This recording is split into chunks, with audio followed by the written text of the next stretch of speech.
The categories are the following. We're looking at shopping spree, plug a hole or two, stand pat, soft sell, crazy Eddie sale. So we didn't have a ton of sellers from the Eastern Conference last week. There was a lot of teams. I think that's going to be a little different out west here. So Calgary, they already moved Rasmus Anderson. We know Kadri's going. If you're interested in somebody on the Flames, they will listen to an offer, unless his name is Dustin Wolf. So there we go. So any problems with putting the Flames in the crazy Eddie sale category? No, I don't think anyone wants Dustin Wolf anyway right now. To be honest, I just don't think so. Bring Vancouver in there. Let's bring them right next to Calgary. Let's just slide them in there. There's another team. If you want something, just literally just ask. It's a garage sale there. You show up, you have $10 in your hand, and you say, "What can I buy?" And they're like, "Hey, here's an Evander Kane, baby. Whatever you need, they'll give it to you." Now, there are the next two teams I want to bring. We could probably throw the Blues in there too. Braden Shen, Robert Thomas. Those are, we could throw them in that category. Neighbors. Yeah. Right, Jake Neighbors.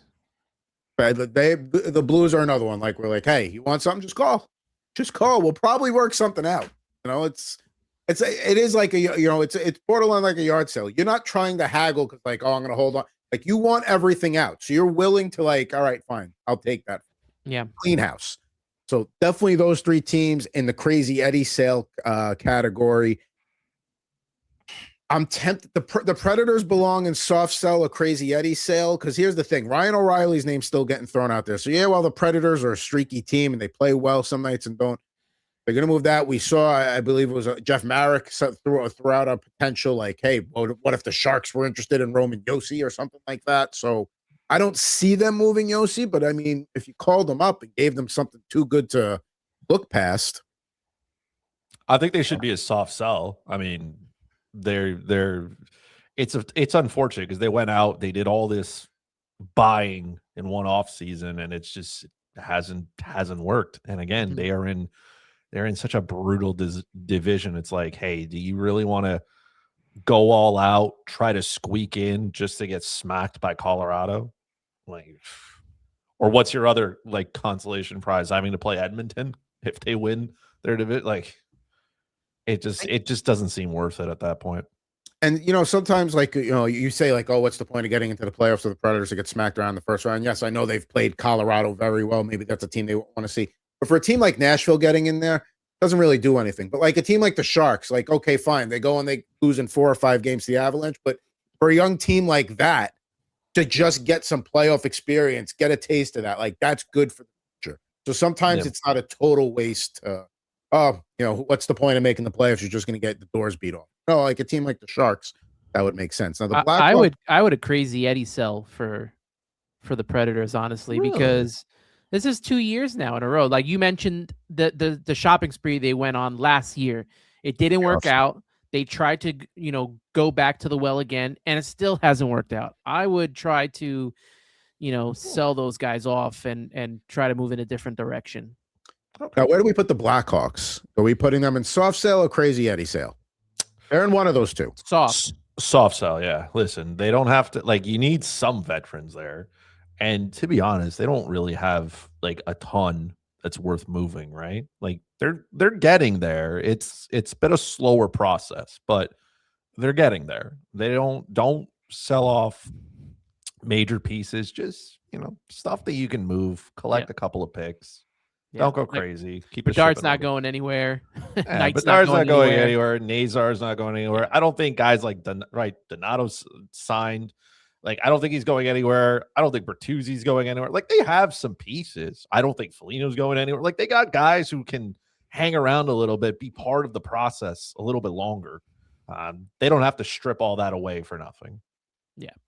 All right. So now let's do some of the teams on the higher end of the tier here. So obviously Vegas lives their entire life in a shopping spree. They're in that category until further notice. Until you hear otherwise, they're in the shopping spree. It doesn't matter what time of the year for them either. So that salary cap doesn't exist to them. Somebody was like, oh, they can't be in on the Panarin race because he wants an extension. I was like, imagine thinking that matters to the Vegas Golden Knights. They don't care. It doesn't make a difference. Now, here's where it gets interesting. I don't know how many other teams I would put necessarily in the shopping spree category. I can see a lot of teams in the plug a hole or two. But like the Avalanche made their big move by getting Brock Nelson last year. He's locked up. He's playing a hell of playing really good hockey here over the last 6 weeks. So like, let's talk about those higher teams: Colorado, Dallas, Minnesota. Any of them shopping spree, or are they all more of a like, hey, we kind of got what we got at this point. We'll plug some holes, but we're not making any drastic changes. The Wild and the Stars probably should be in a shopping spree. I mean, Probably. if they want to take it to the next level, if you want to beat Colorado, you want to beat Vegas, even the Oilers, if you want to throw the Oilers in there, if you want to beat those teams, you better start spending because, you know, Minnesota gets to the first round. Dallas could get to the conference final, but that's it. So I think that they are the two teams that probably need to make the biggest moves. And for Colorado, yeah, it's either plug a hole or two or just stand pat. I mean, they only have 7 losses this season. I mean, what more could they do? Been a little bumpy for them lately, but yeah, overall it's been a great season. But I can't see, you know, if they're trying to make a push, I would say they may try and move a hole or two there. Minnesota is in on Ryan O'Reilly. They want to add another center there. You know, they already went out and got Quinn Hughes. I heard that they were kicking the tires on Nico Hischier. I don't think that happens. I think the Devils would be stupid to move him out. No, right now. Don't torture me like that. I just got the jersey. Please. Please. No, I don't think that's going to happen. But I did see that. Bottom line is Minnesota is looking at a center. That's where they're hunting here for the next couple of months until the trade deadline. So yeah, maybe Jack will go. Maybe Jack Hughes will go because he wants to play with Quinn. that is sting, right? I think like Minnesota should. I just think that their big acquisition was already done. They don't have a ton of like picks and stuff ready to go the other way. So they probably end up being a plug a hole or two versus like like even if they have to add a center, I don't think it'll be a top center. I think they'll find somebody who can slot into that second or third line center kind of role. They're strapped, right? A little bit. So they got to do what they got to do. Dallas, the same thing. I don't see them going out doing a ton. I mean, how much more can you add? This is a question of just the team being better, just be better, right? I would throw the Oilers into that plug or hole or two because they're hamstrung. They can only plug a hole or two. They can't go shopping. Yeah, they have no money. The credit card is maxed out even when they get to the deadline. So just plug a hole or two. If anything, if they stood pat, I'd be like, yeah, that makes sense. That's exactly what your team is. I will throw one into the shopping spree here that should be it, and that is the San Jose Sharks. Like they are. Listen. This is as close as they've been to a playoff spot in what feels like 300 years, okay? They're right there. Now, this is a team that has some holes, right? Like, there's no question about it. There's Macklin Celebrini, and then there's whoever, and then the gang. The goaltending still needs to be better. They're still giving up too many chances, whatever. But, listen, it sounds like a great time living, you know, around the Bay Area and in California where it is not cold, no matter what any of you say. Like, let's yes. Again, let's say if Artemi Sierra Nevada is 8,000 feet elevation, that's not real cold. Come on, buddy. We're not doing this again. All this to say, if Artemi Panarin wants to go, like they have money, right? They have money. The Sharks have money. So if it's a question of paying somebody, like go ahead and do so. And that would be a massive add for a player who can still contribute and kind of provide some support to the kids. Like, no offense to Tyler Toffoli, but, you know, he's not Artemi Panarin. And that would just be a massive jolt to a team that's already kind of, like, the vibes are good. But now we have to start winning. See, the reason why I put them in a plug a hole or two category, to me, a shopping spree team is like, all right, we're ready to make a run at the cup. Not to make a play like, hey, let's get deep in the playoffs, see what happens. The Sharks are not there yet. And what I worry about, and I know Panarin's name is getting connected to the Sharks. What did the Rangers do when they got Panarin? They had sent the letter out to the fan base a season or two before that, hey, we're going to be ripping this thing down. And they were doing a proper rebuild. Then Panarin became a free agent, and it was not a well-kept secret that he wanted to play with the Rangers. So what did they do? They kind of abandoned that rebuild plan to bring Panarin in. Now, I'm not going to sit here and say it was a bad decision or whatever, but they got the 2 conference finals, didn't work out. That happens. Not everybody can win. If Panarin is going to he's going to want an extension where he signs. Like the Sharks are not going to go out and rent Panarin. If they're going to get Panarin, they're going to extend him. If they can get Panarin to be like, hey, accept a 3-year deal and we'll pay you a little extra for that, I'm on board with that. But if he's going to want some 5-6-year deal at 35 years old, I don't want that. I don't. That's going to do like 5 years, 10 mil a season. What's that contract going to look like the last 2 years when he's not playing? And I understand the Sharks should be better by then. I'm just saying. But you send him to Robitaille Island, right? On LTIR. He comes down with some, fails his physical or so. Allegedly, of course. Allegedly, Gary. But true, I will stand by that. Yes.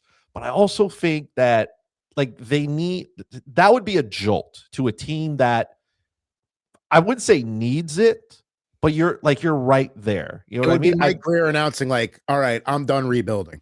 And you kind of saw that with the Wenberg signing, okay, they want Wenberg around. He's going to be a guy they count on.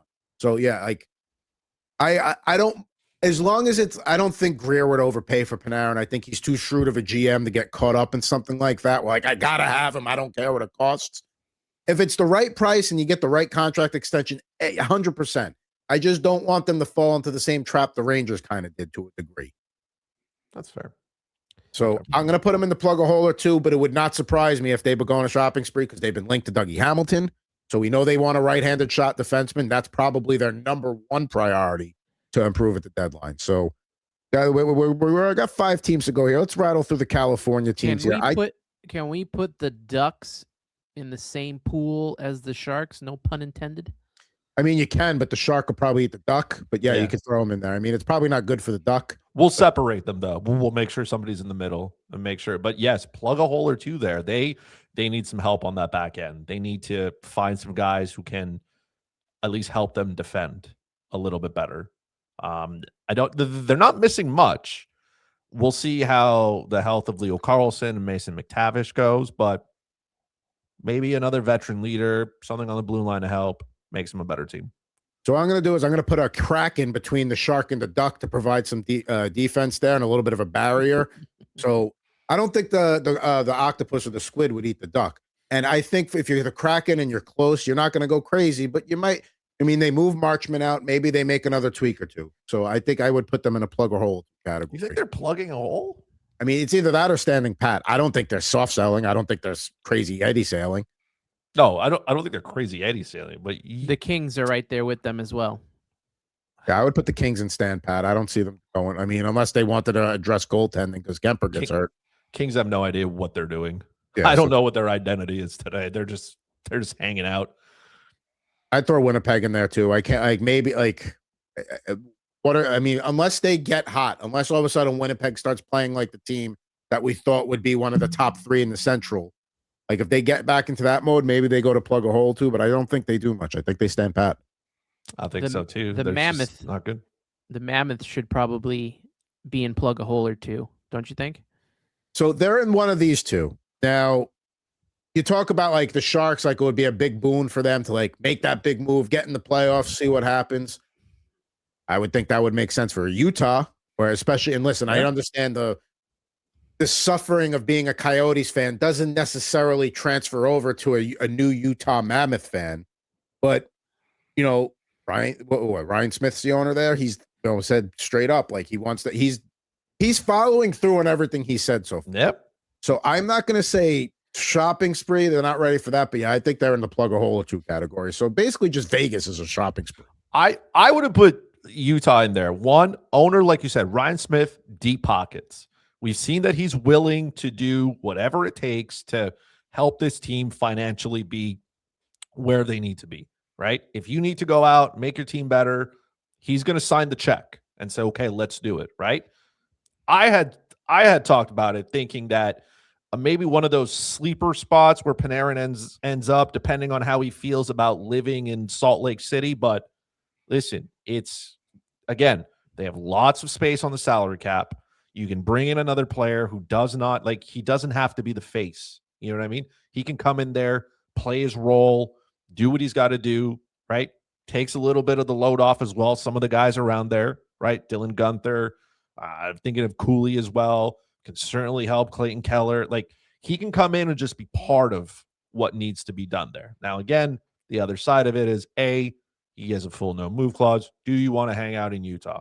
I feel like if the money is right, why not?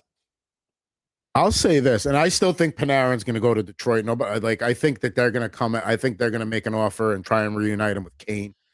Utah, why not? For Panarin, I mean, he'd be.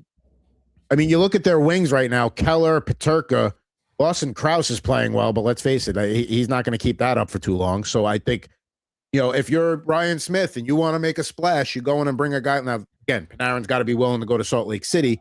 I don't know if he is. But if the guy wants to play playoff hockey, he could do worse. And helps Utah's very anemic power play. Their power play is not good. He could slot right in there, sling a disc around a little bit. I'm just saying. All right. So the only problem here is now the Duck and the Shark are next to each other. So we're gonna have to get something between. Well, we'll put the Minnesota Wild there. That way that we have a barrier, so the Duck has a chance to live. All right. So there we go. We did our Eastern Conference last week. Make sure you go and check that out. But our Western Conference NHL Deadline team tiers here. In the shopping spree category, we've got the Vegas Golden Knights and the Utah Mammoth. And the plug a hole or two category, the Avalanche, Stars, Oilers, Sharks, Wild, and Ducks. Stand pat category would be the Kraken, Kings, and Jets. Soft sell Blackhawks and the Crazy Eddie sale, Flames, Canucks, Blues, and Predators. You've got thoughts on this and you'd like to weigh in? Please reach out on social media or email the show, totalhockeynow@gmail.com.